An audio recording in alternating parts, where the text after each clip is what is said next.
చర్చిల దగ్గర ప్రభుత్వం కలెక్ట్ చేసి పాస్టర్లకి తప్పులేదు.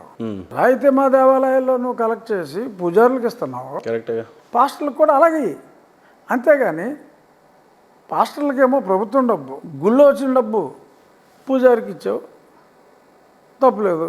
చర్చిలో డబ్బులు తీసుకోకుండా నువ్వు చర్చిని ప్రోత్సహిస్తున్నట్టే కదా.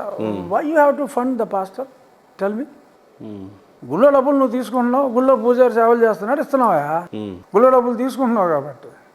పాస్టర్ దగ్గర డబ్బులు తీసుకో, నువ్వు డబ్బులు ఎందుకు ఇస్తున్నావు? మరి ఆంధ్ర రాష్ట్రంలో అంతమంది ఉన్నా మీరు మాత్రం ఎందుకు ఏలు ఏం పెట్టారు? చేయాలయ్యా, నా కర్మ. అందుకనే కదా ఇంతమంది ఉన్నా ఏ ఎంపీని కొట్టాడు, ఇంతమంది ఉన్నా ఎవడ మాట్లాడాడు? First 1 year at least I'm the solo fighter. ఇప్పుడు నీ కళ్ళెదురుగున్న పార్టీ ఎవడన్నా 2020లో లీవ్ 21 2020లో జగన్మోహన్ రెడ్డి మీద ఈ గొంతెత్తిన గొంతు ఒక్క గొంతు ఉంటే చూపెట్టు. Mine was the solo voice. Jaganmohan Reddy పేరు చెప్తేనే గజగజలాడే టైంలో I was the solo voice. నీకొక్కడికే ఎందుకంటే నేనేం చేయను, ఎవడో ఒకడు ఉండాలి. పాత్ బ్రేకింగ్కి ఎవడో ఒకడు ఉండాలి. జగన్మోహన్ రెడ్డి ఏదైనా ఆ ఒక్కనే నేను అవటం ఎస్ ఇట్స్ గుడ్. ఎందుకంటే నేను వెళ్ళిన దారి సరైందని చెప్పి ఇవాళ ప్రజలందరూ తీర్పిచ్చారు కదా. అఫ్కోర్స్ బెనిఫిషియరీ ఇంకెవడో, నేను కాదు. మీ ఉద్దేశం ఏంటి సార్? అంటే జగన్మోహన్ రెడ్డి మత మార్పిడి జరుగుతుంది, ఆయనదేదో తప్పు వెతకాలనేది మీ ఉద్దేశమా, లేదా మీ ధర్మరక్షణ హిందుత్వాన్ని కాపాడుకోవాలనేది మీ ఉద్దేశమా? నేను రాజ్యాంగం మీద ప్రమాణం చేసి I will not go against the constitution అని చెప్పి నా కర్మ గాలి కాన్స్టిట్యూషన్ మొత్తం నేను చదివా. ఏం చేయను నేను, నాకు చదవటం సరదా, చదివా. అందులో క్లియర్గా మతం జోలికి ప్రభుత్వం వెళ్ళకూడదు, ఇట్స్ ఎ సెక్యులర్ స్టేట్. ఏ మతాన్ని ప్రభుత్వం ప్రోత్సహించకూడదు అని ఉంది. ప్రోత్సహిస్తున్నారు, అది తప్పురా అని వీళ్ళకి చెప్పాము, పేహే అన్నారు. తప్పు జరిగితే ఆపగలిగితే ఆపండి అని చెప్పి అక్కడ చెప్పా. ఇది జరుగుతుందా అని చెప్పి వాళ్ళు ఇక్కడికి ఉత్తరం రాశారు. వీళ్ళు రెచ్చిపోయారు, అమ్మమ్మ అక్కడ నిన్ను కూర్చోబెడితే ఎలాగంటావురా అని చెప్పి నన్ను డిస్క్వాలిఫై చేయాలని పెట్టారు. ఇంతకు మీ ఉద్దేశపూర్వకంగా జగన్ గారు హిందువా లేకపోతే క్రిస్టియనా? మీ ఉద్దేశపూర్వకంగా నా ఉద్దేశం ఉంది, ఆయన సర్టిఫికేట్లో ఆయన ఎలక్షన్ అఫిడవిట్లో క్రిస్టియన్ ఇచ్చిన తర్వాత నా ఉద్దేశాలు నీకెందుకు? అఫిడవిట్లో క్రిస్టియన్ అని ఉంది, వెరీ క్లియర్.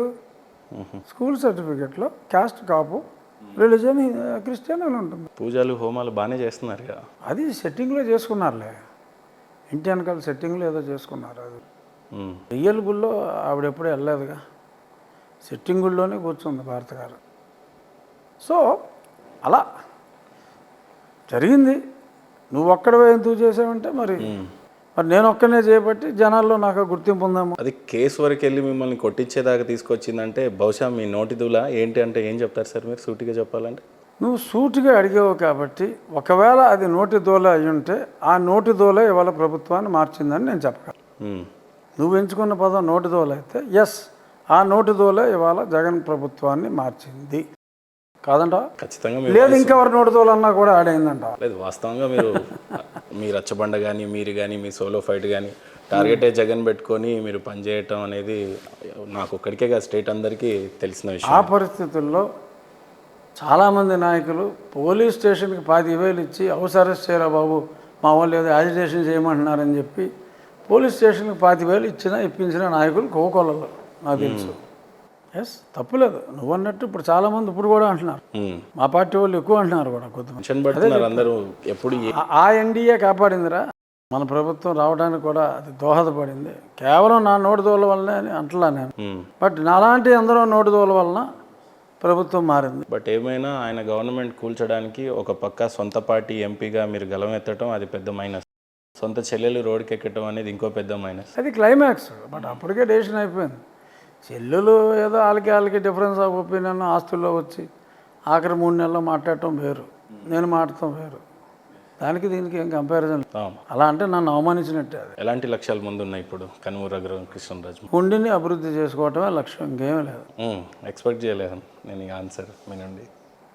ఉండి గుర్తుందా మీకు అంటే ఏం చెప్తారు? ఉండి నా గుండెల్లో ఉందని చెప్తాను.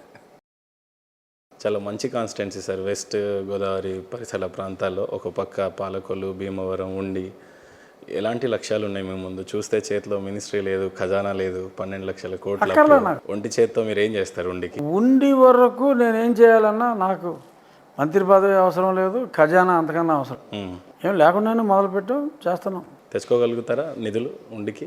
మా బేసిక్ రిక్వైర్మెంట్స్ ఏదైతే తాగునీరు సాగునీరు ఉందో అది ఉన్న ఇన్ఫ్రాస్ట్రక్చర్కి సప్లిమెంటరీగా అమౌంట్ ఖర్చు పెట్టుకోవడం మా చేతుల్లోనే ఉంది. మా వద్ద ధనికులు చాలామంది ఉన్నారు.